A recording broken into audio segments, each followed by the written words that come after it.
She was admitted to the practice of law in the state of Mississippi in September 1996 after completing a bachelor's degree in business administration at the University of Southern Mississippi, a master's in business administration at the University of New Orleans, with a Juris Doctor at the University of Mississippi Ole Miss School of Law.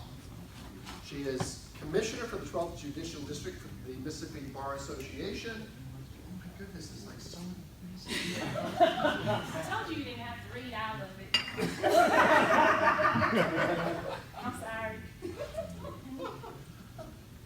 a lot of things that I don't understand. I try to stay out of court. I try to stay away from lawyers. I'm a little intimidated.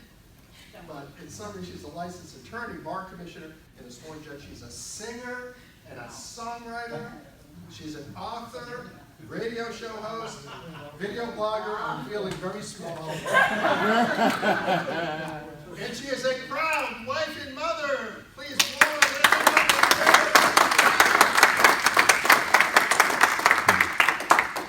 Good morning. Good morning. I am so excited about speaking before you guys today, and it's more intimidating to me. He's talking about intimidation, but it's more intimidating to me when I speak before colleagues. Like when I speak before the South Central Bar Association, you know, and I'm talking to them about the law, and you're nervous that they may know more law than you. And so, like, that's wrong. You're not saying the right thing. So I'm always intimidated when I speak before my colleagues, you know, because when I go to speak at schools or when I go to speak at community events, you know, I can tell them anything I want. They don't know what I'm talking about. So y'all bear with me, be gentle with me this morning, because this is my first time speaking before you guys, and I am so excited. One of the things I want you to know is that I have a door prize that I'm going to give to somebody at the end of my speech. I have a copy of my book, and I gave you guys bookmarks from my book. It's called This Has Been a Public Service Announcement. It's divided into 7 categories: general, relationships, men and women, single, parenting, fitness, and religion. I just talk about those things from my perspective to give people an idea of where I'm coming from and where my information comes from. Y'all, this morning, Lord Jesus, my husband always accuses me of overpacking. You know, it's a good accusation. It works. It works. You know, and I told him, I said, when you met me, you didn't want to talk to me because, you know how smart I was. I said I was cute, and that's why you wanted to talk to me. So I have to have wardrobe choices, and it's very smart, very, very smart to have wardrobe choices, because this morning we got a wardrobe malfunction. And I didn't want to do y'all like Janet Jackson did them. I had the Super Bowl and give you a little bit more exposure to me than you really wanted. So it's good to have wardrobe choices, ladies. So don't let the men talk you down, take your stuff, especially if you're going in the car. If you're traveling and flying, that's different because you may have to pay for that. But if you're driving, just throw it in the back of your car and do what you do. So I want to tell y'all a little bit about me growing up. I grew up kind of humble. My parents worked really, really hard. My father had a stroke when I was very young, and you know, it's just like it just demolished our income, because he was a construction worker. He made a whole lot of money. He was a foreman. So we made a lot of money, and then we went from having all this money and me telling my mama, just write a check. You know, when she said, I ain't got no money, I said, Mama, write a check like Kobe tells me. Mama, just use your credit card. I'm like, there is an account attached to that, which has a limit. I could not just keep writing checks and sliding my credit card. But I started out, when I was younger, negotiating. I've been wanting to be a lawyer since I was 9 years old. And because I was negotiating, I negotiated myself out of meetings. I negotiated myself. And I was like, Mama, you know, I just want you to understand that I understand what you're saying. You do not have to beat me in order to get your point across. You know, we can talk about this. Let's just talk about this. You know, I'm smart enough anyway. And then when I was in high school, I came in late because I was a rebel without a clue. You know, I ended up being a rebel because I went to Ole Miss Law School. My son is a freshman at Ole Miss now. But I started out being a rebel without a clue. My mother told me to be home at midnight, and so I came home at 1:30 because I was just a rebel without a clue. Came in the house, and she said, Gay, she was sitting there waiting for me. I told you to be in this house at 12 o'clock. And she said, I said, I know, Mama, I'm sorry. What happened was, see, that's how I know when my clients are getting ready to lie to me. They'll say, see, me and Gay Polk Payton, what had happened was, so that's what I said right before I lied to my mama. See, we had a flat tire, and then we ran out of gas, and then the police stopped us, and, you know, I just had this whole story. And I said, Mama, you know, just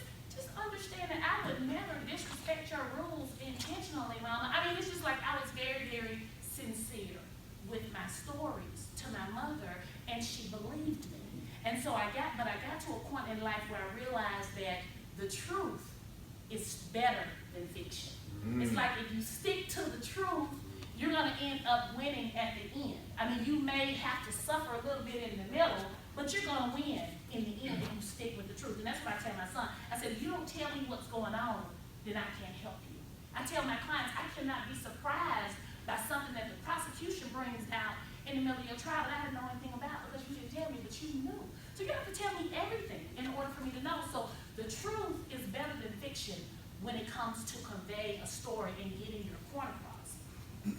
So it was so funny that Carl was talking to my husband just a few minutes ago. This is my husband Greg back there with the phone. He got a new iPhone for his birthday, y'all. I had to bring him into the 21st century with us. Come on, honey, the water's warm.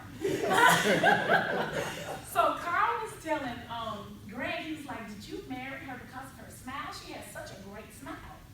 So one day, I was in a trial, and the prosecutor on the other side, I had just finished doing my closing argument, and the defense attorney only gets one shot. Prosecution gets to tell their story, we get up to rebut their story, they get up to rebut what we rebut. Okay, so they get 2 shots at it because they have a burden of proof. So he got back up and he said, I always hated when I look across the courtroom and I see gay Polk Payton on the other side of the courtroom. She has that real melodic voice and she has that beautiful smile. He said, but don't let that fool you.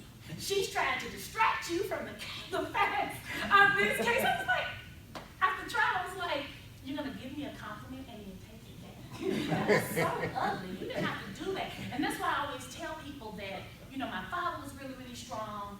I worked in a white male-dominated profession. And I tell people, men made me mean. When my husband met me, he will tell you that I was mean as a rattlesnake. Not a rattlesnake. Rattlesnake don't bother you unless you bother me. I was mean as a cottonmouth. A cottonmouth just bites you for no reason whatsoever. So, but men made me mean because my daddy held me to a standard. He told me, you gotta pay your bills, you gotta do this. If you wanna drive this car, you gotta follow my rules, you gotta do this. So he made me very, very stern in the things that I do. Then I went into the legal profession.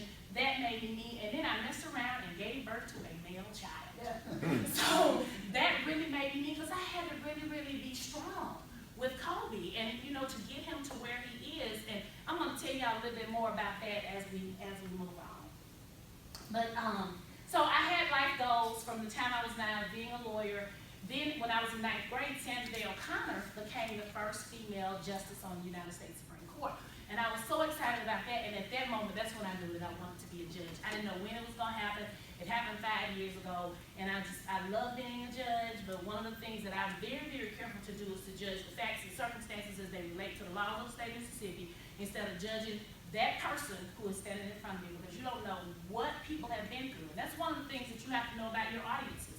You don't know what people have been through. So in order to be able to convey your message effectively, you have to not be standing in judgment of anybody. You have to keep your speeches judgment-free because you will never know who you're going to hit right in the forehead with something that you might say about drug use, or something that you say about child abuse, or something that you say about women and men, or you just have to be very, very careful and know who your audience is.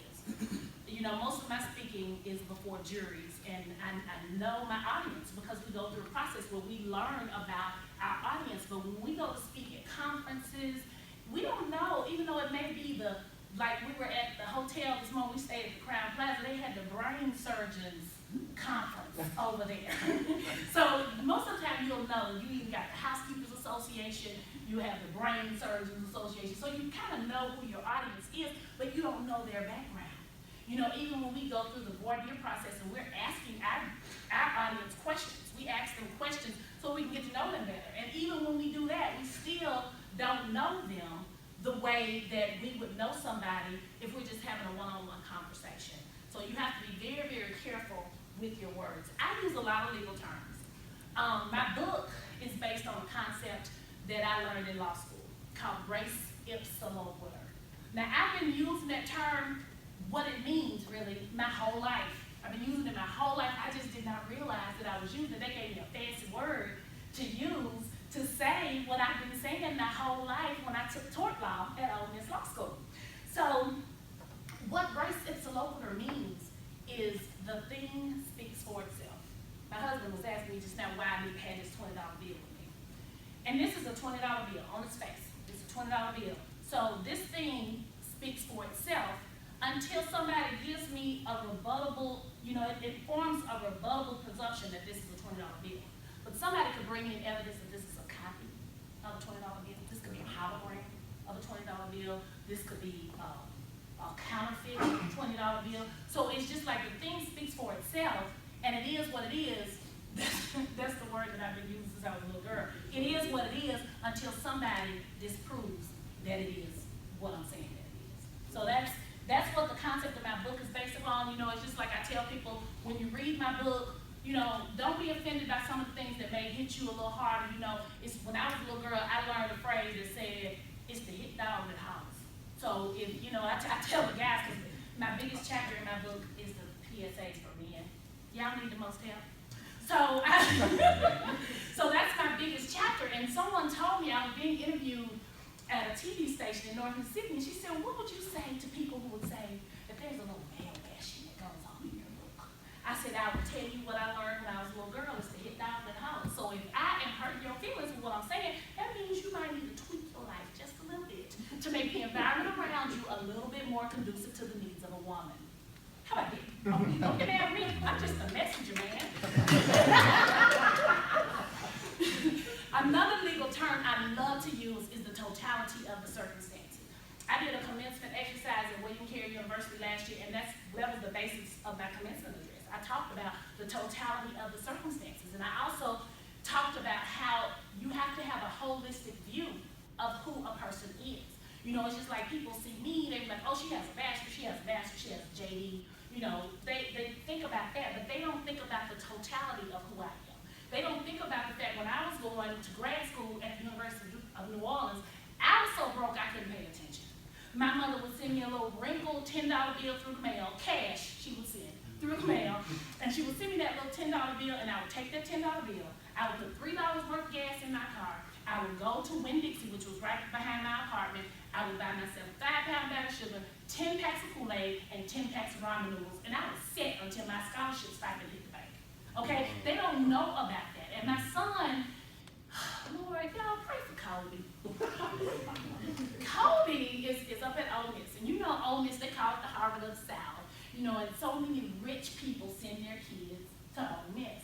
And so I have some friends that I went to high school with that Kobe is up there with. And so he's like, Mama, I just don't know how I'm gonna make it. I'm struggling. I said, boy, you don't know nothing about a struggle. I said, until you say 200 pennies on pump number 4, you don't know nothing about struggle. That's what struggle is all about. I said, this is what you need to do, son. I said, you need to stay away from the airship babies. Because we have some kids that are up at Ole Miss. And he was like, Mama, what's an airship baby?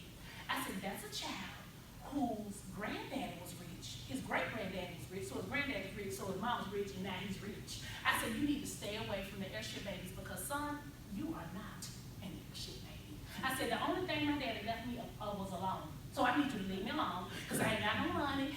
Leave me alone. And I told him, I said, stay away from those kids because they give you a skewed sense of what college life is supposed to be. You're supposed to struggle. You're supposed to be able to feel it. It builds character. It builds, just a total picture around, it gives you values. And it builds a total picture around your education so that, like I said when I spoke at Black History Month at Jones Junior College, I said you don't want your college education to just be a cluster of semester hours that aren't useful to you or anybody else. So you have to take the totality of the circumstances that make you who you are, struggle a little bit, they don't care, you're gonna be strong, like that, you get off the phone. So I promised y'all that I would give y'all 5 things that will help you to connect with your audience a little bit better. And I'm gonna give y'all those 5 things so I won't cheat you. But I'm just one of those people, I just kind of talk. I really kind of talk, and I have to keep these little note cards just so I won't get off too far off on a tangent. I'm gonna get off on a tangent, that's just me. But I don't want to get too far off. So if y'all want to write down these 5 pearls of wisdom from the Honorable Polk Payton-White. I tell people all the time, I want all my names. They like, what's what should we call you? I said, gay Polk Payton-White. And they're like, all those names. I said, I want all the names because the Polk is my daddy, the Payton is my son, and the White is that big old corn-fed man back there in that corner. I gotta give everybody their props. So I need all my names. So that's my name now, gay Polk Payton-White. It rolls off the tongue. Gay Polk Payton-White. Say it again. Gay Polk Payton-White. Okay, so the first thing you need is transparency. When I tell my stories, I don't leave anything out. I don't sugarcoat it. You know, because a lot of people cannot be helped by your testimony. You can't take your life lessons and turn your pain and your personal experiences into a purposeful engagement unless you are transparent, unless they can see through what you're talking about. That's why I say the truth is better than fiction. Thoroughness. You have to be thorough. You gotta make sure you cover everything that you intended to cover in your speech, but you gotta make sure you maintain, you will have a time limit, so you gotta maintain your time limit, but at the same time, you wanna be thorough and make sure you got all the points that you wanted to get across. Truthfulness. You have to be truthful in your story. That goes in line with transparency, but it's a little different than transparency. Transparency is letting people in and letting people see this is how this situation affected me. This is what happened to me, and this is how it made me feel. That's where transparency goes, but the truthfulness goes with you telling the story. Not making yourself look better in the story. If the story left you humbled and struggling and crying, then let it be what it is. It is what it is. Tell the story for what it is. Tenacity.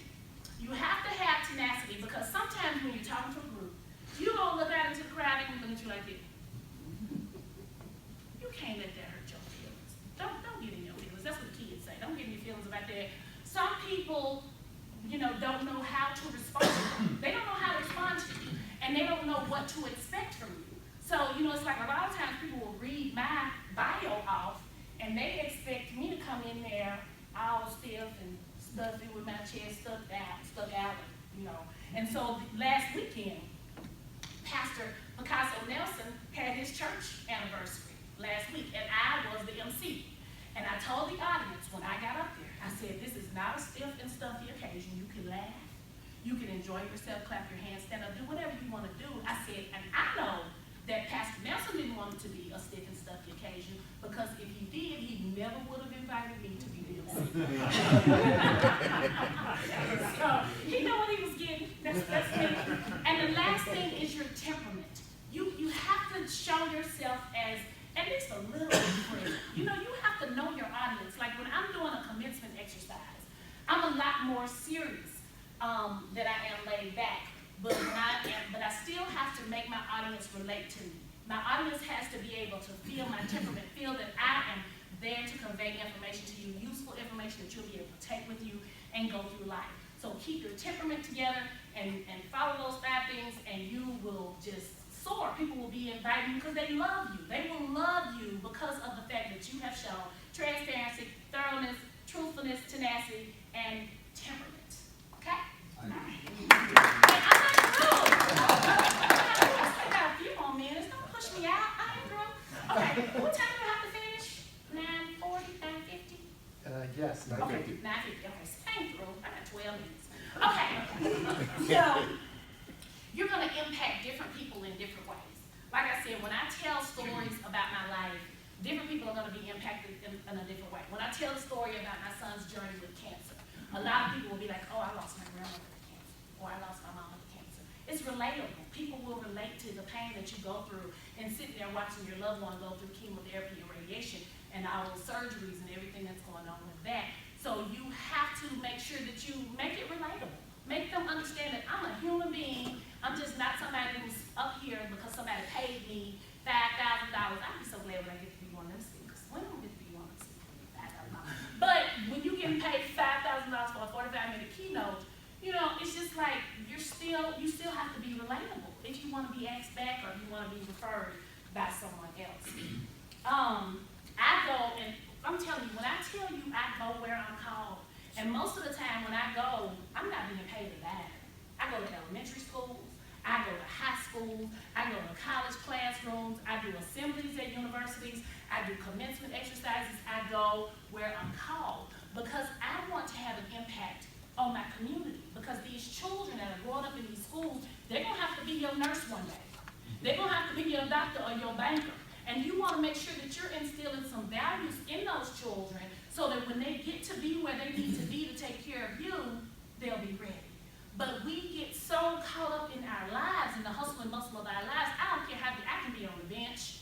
I can have 2 trials next week, but if they call me and ask me to come and speak to some 5th graders for 20 minutes, I'm gonna go and stop what I'm doing, and I'm gonna go over there and talk to those kids. Friday, I went over to a school over in Prentice. I drove 45 minutes to Prentice, Mississippi, just to do the Pledge of Allegiance over the intercom with the kids and give them a little word of inspiration for about 10 minutes. And I mean, it's like, I did that because I know that those children are gonna be so excited. When they introduced me, they said, Judge, Polk Payton is here. You know, and it's just like, oh, a judge came and took time with us. I matter. So then when they learn that they matter, then their decisions will start to matter. And they won't get caught up in the things that their friends are doing just because they think it's gonna be a little bit of fun that's not gonna last very long. My son learned at an early age, don't be caught up, don't let your friends talk you into doing stupid stuff. When I go to high schools, I use Kobe. Oh my God, I have so many good Kobe stories. But the most recent excellent Kobe story I used at the high school. I was at Pebble High School 2 weeks ago, and I was talking to the kids, and I was telling them about some of the things that Kobe tries to get away with. And I tell the kids, don't think that your parents are trying to thwart your fun.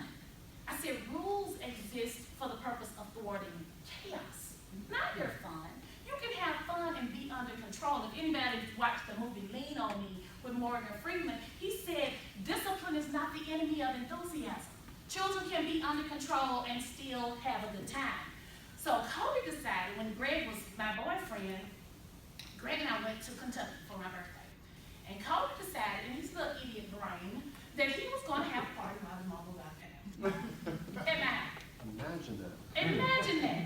But I mean, you know, it's one thing for him to have a party at the house. They can get away with it. But when your mama is a judge, and every cop within a 60-mile radius has my cell phone number, I mean, that was just kind of dumb. So so we're in Kentucky at the gala that we went to up there, and my phone rings, and somebody's like, Ms. Polk Payton, I don't want to cause any issues, but the cars at your party are blocking the street. And I just want to let you know because I don't know about the car police. I said, oh, okay, the car's at my party. He's like, yeah. I said, okay, thank you so much. Didn't tell him nothing, just got off the phone. Called Kobe. Of course he didn't answer the phone when I called him. So I sent him a text message and I said, call me right now with 10 angry face emoticons. And he said, call me back. He was like, hey, Mom. I said, what you doing, Kobe? He said, nothing. I said, oh yeah, you doing something. I said, you got 3 minutes to get those kids out of my house because HPD will be there in 5. I'm not playing with you. One of his friends said he came over, snatched the speaker wire out the wall, and said, y'all got to get out. My mama said before me. I said, call me back. He called me back. You could hear the echo in the house. It was so empty. The walls, his voice was just trembling and bouncing off the wall. I told him, I said, this is what I need you to do before I get back. I said, I'll be back tomorrow. I said, I need you to write me a 3-page typewritten paper about why it was so stupid for you to have a party while I was out of town. Tell me about the things that could have gone wrong and the things that could have gotten not only yourself in trouble, me. If somebody brought alcohol and I'm charged with serving alcohol to underage teenagers, I said, write my paper, have it ready for me and typewritten and lay it on my bed when I get home. He said, yes, ma'am. So when I got home, I said, okay, I need your keys, I need your phone. Get it to me. Took the keys, took the phone. And my baby has a 4-wheel drive Titan, so you know his soul was hurt when I took those car keys. He loves that truck more than he loves me, I think. And so I told him, I said, give me the keys. And so when he went to school, I told him, I said, you can drive your car to school and back. If you go anywhere other than school, you're going to be on that cheese wagon for the rest of the year. I said, and could you imagine how embarrassing it would be for the student body president to be on the cheese wagon school bus? I said, don't play with me, Kobe. Don't play with me, come straight home. So I would let him take his phone because his phone is made for my convenience, so I could know where he was. But I tell kids these stories, and I was like, you have to understand that discipline is what's going to finish the course for you. Because my son understands what I've always known is that strength pushes you forward, but discipline allows you to finish the course and finish through to race. Because he can pick me up and tote me around like I'm a toddler. He was left tackle on his football team. They won the 2013 6A state championship in Mississippi, and he can pick me up and move me around. But when I tell him what to do, you know, he doesn't do what somebody who's usually bigger than me can tell me what to do. Like, you don't tell me what to do. He says, yes, ma'am. Because from the time he could answer to his name, he understood that mommy's word is law. I told him, I said, I know this country is a democracy, but my house, I'm the queen. And this is a dictatorship. I said, if you act like a prince, you get princely privileges. But if you act like a joker, you're going to learn the hard way that the queen don't play.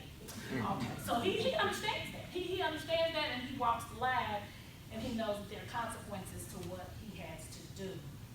Yeah, I speak at church functions. I was just telling you about that. And you know your audience, and you don't let any function be beneath you. You know, it's just like, just share your word, because you never know who's in the audience.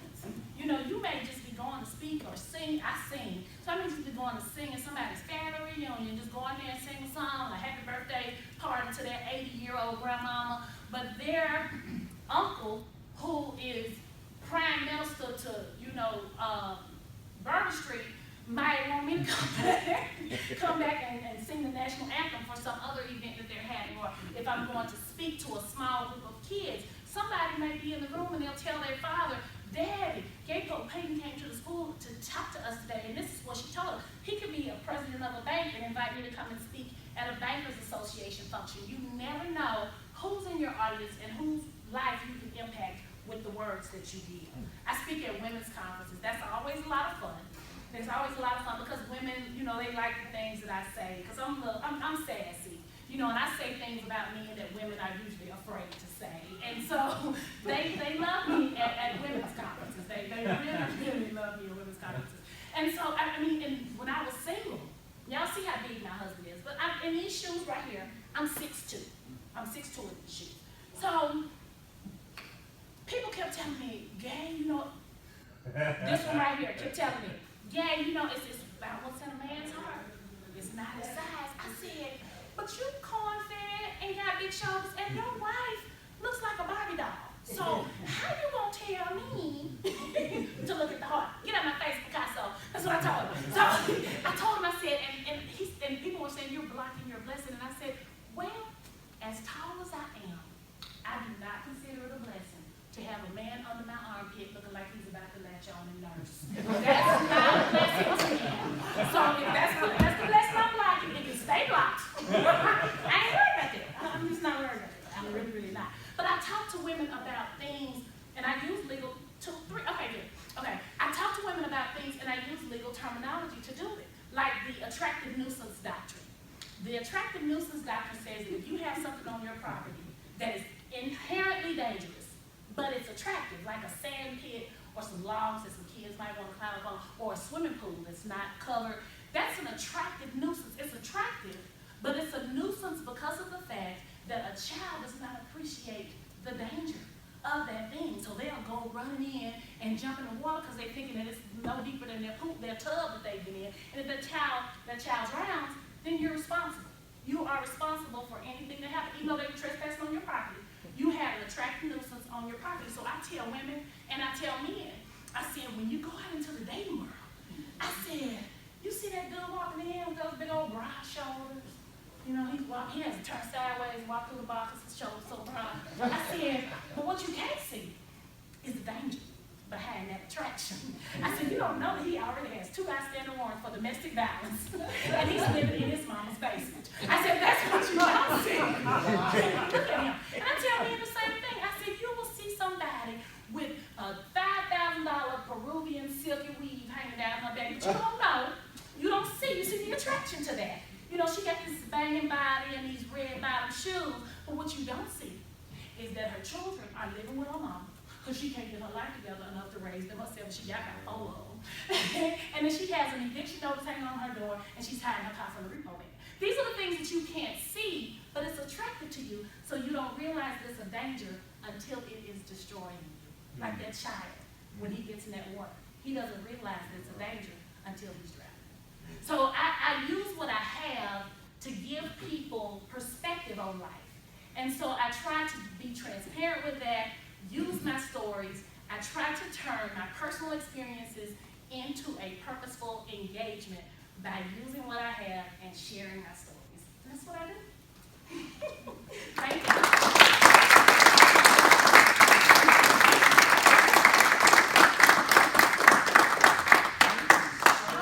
Welcome. And the person who can name it, who can name the 5 things? Who can name it? Without looking at your paper. Without looking at your paper. Who knew without looking at your paper? Nobody.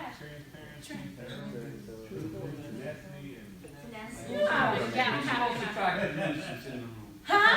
Who's the most attractive nuisance in the room? That one.